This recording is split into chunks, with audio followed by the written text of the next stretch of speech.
집단 암 발병으로 고통을 겪고 있는 익산 장전마을. 얼마 전 역학조사를 통해 암 발병의 원인을 밝혀냈지만 마을 주민들은 아직도 악몽 같은 하루하루를 보내고 있습니다. 약 20년 동안 지속된 오염물질의 영향으로 마을 주민 14명이 암에 걸려 세상을 떠났고 살아남은 주민들 역시 안심할 수 없는 불안한 상황에 놓였습니다. 지난 2010년 농업용수로 쓰던 저수지에서 물고기 집단 폐사 사건이 발생했는데요. 9년이 지난 지금도 저수지의 물을 농업용수로 사용할 수 없다고 합니다.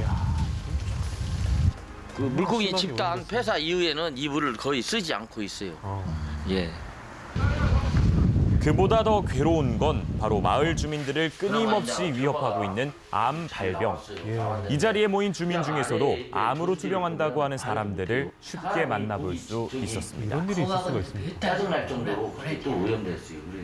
종기가 두 개 떼내고 지금 두 개 지금 있다고. 신장암 오른쪽 수술했습니다. 암 수술해가지고 지금 한 4년 반, 5년 됐어요. 근데 지금 먹지도 못하고 내가 67kg 그렇게 나갔는데 지금 50kg도 못 나간단 말이에요. 다 먹지를 못해가지고 그냥 쭉 빠져버렸어. 그래갖고 연명만 하고 있는 거예요. 어쩌면서. 이 마을에서 53년을 살았다는 신옥희 씨. 그녀의 남편 역시 5년 전 암으로 세상을 떠났습니다. 돌아가신 양반이 불쌍하기도 하고 또 보고도 싶고 우리 둘이 행복하게 놀러도 다니고 구경도 다니고 편히 살 수 있겠구나 이렇게 생각을 했는데 암에 걸려 딱 돌아가셔 버리니까 뭐 희망이라는 것은 없지요. 췌장암으로 이게- 떠난 남편 생각에 너무 억울하다는 신옥희 씨. 진료받은 기록 내용이에요. 그 돌아가시기 전까지 이게 몇 달 동안에 진료한 이게 진료 기록서예요. 이렇게 사람 다 죽이고 오는데도 남을나라 하고 책임만 서로 떠넘기려고 하고 네가 잘못했네 네가 잘못했네. 인자 결과적으로 와서 그런 얘기만 하는데 결국에 당하는 건 우리 주민들 뿐이잖아요. 얼마나 억울합니까? 비료 공장에서 시작된 마을의 비극. 제작진은 공장에서 14년 동안 근무했다는 마을 이장으로부터 당시 공장의 상황을 자세하게 확인할 수 있었습니다. 해요? 저 위에 쌓여있는 건 먼지요. 먼지. 아직까지도 남아있는 당시의 흔적들. 그런데 쌓여있는 게 지금 먼지요, 전부 다. 일이 이제 번호 불이 일이 가면은 이게 드라이를 해서 여기서 말리는 거예요. 이 여기 공장의 비료 원료는 하여튼 폐기물 그런 것이 많이 들어갔다고 봐도 과언이 죠 여기 냄새 안 맡, 그 악취 냄새 안 맡아본 사람은 뭐야, 그걸 이해할 수가 없어요. 당시 공장은 제대로 된 정화시설도 갖추지 않고 비료를 생산했다는데요. 이로 인해 발생한 오염물질 때문에 공장에서 근무했던 직원들도 위험에 고스란히 노출됐습니다. 이상한 점도 있어요. 눈도 안 좋고 모든 장기 같은 것도 안 좋았었어요. 그래서 약도 많이 먹고 병원도 많이 다녔어요. 지금 암센터에서 나온 결과로서는 여기 다니던 사람이 5명이 암에 걸렸다고 좀 그렇게 판명이 됐어요. 공장장분도 아무로 돌아가셨다고 하더라고요. 맞나요? 사장이요? 네. 사장이요? 네, 사장. 사장님은 어떻게 돌아가신 거예요? 폐암으로.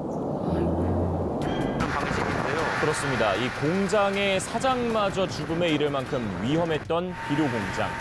그리고 그 원인은 바로 담배를 만들 때 생기는 담뱃잎 찌꺼기, 연초박이었습니다.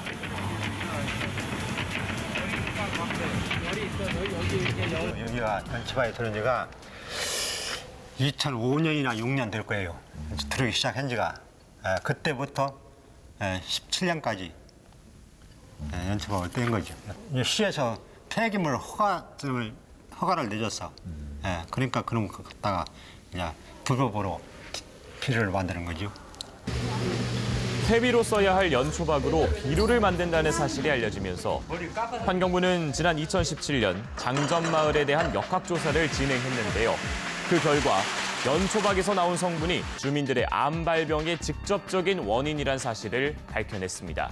지금 연초박 안에서 있는 두 가지 물질이 주요한데 하나는 담배틱 나이트로사민 같은 경우에는 폐암이라든가 또 후두암, 그다음 식도암, 간암, 췌장암, 자궁경부암 이런 것들을 유발하는 것으로 알려져 있고 또 다원 방해구 탄화수소 같은 경우에도 폐암과 피부암을 유발하는 물질들이기 때문에 결국 그런 물질들이 이제 나와서 영향을 미치게 되는데 비료관리법에 따르면 연초박은 회비를 만들 때만 사용해야 한다고 명시돼 있는데요.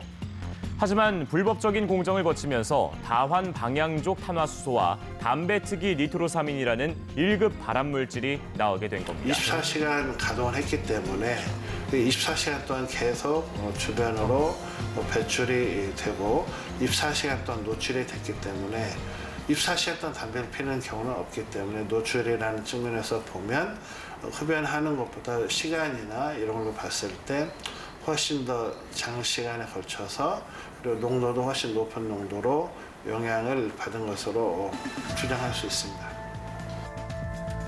장전마을의 고통이 세상으로 알려진 것은 불과 6년 전.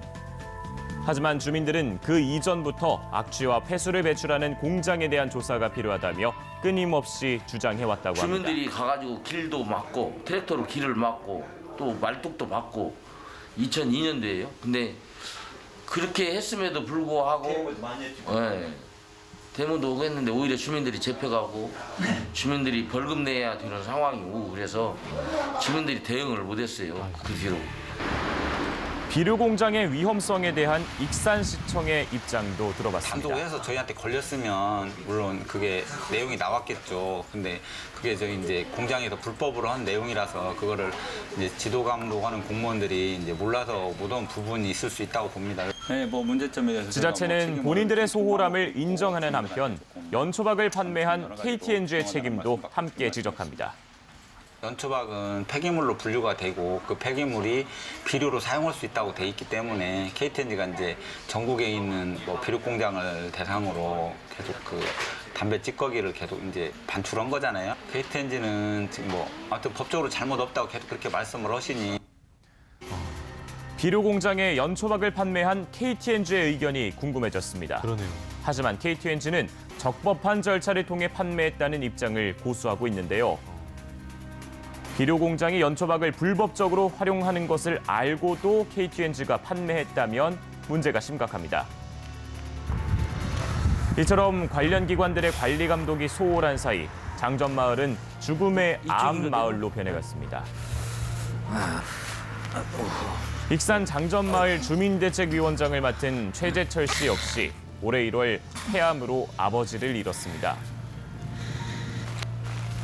돌아가신 아버지를 찾아올 때마다 아들로서 아무것도 하지 못했다는 자책감에 마음이 무거워지는데요. 저희 아버지는 좀 건강하신 편이라 설마 했는데 나이가 드셔가지고 그 뭐 폐암 검사를 제대로 할 수 없다 그래서 그런 상태로 해서 돌아가셨어요.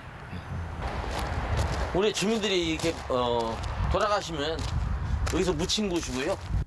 저 세 분 저기 박원래 부부가 합의에 돌아가신 분이에요. 이 두 분의 아들이 또 이분이고. 아 가족이 다 네, 가족이 이렇게 저기 연결돼 있죠. 일부에서는 마을 사정을 잘 모르시는 것 같아요. 그래서 마을은 억울함이 더하는 것 같고요. 또 이런 문제에 있어서 또 이렇게 행정이나 정부에서 적극적인 대처를 해주셔야 하는데 그렇지도 않고 해서 정말 어떻게 해야 될지 모르겠습니다. 이게 정말 너무 심각한 상황이에요.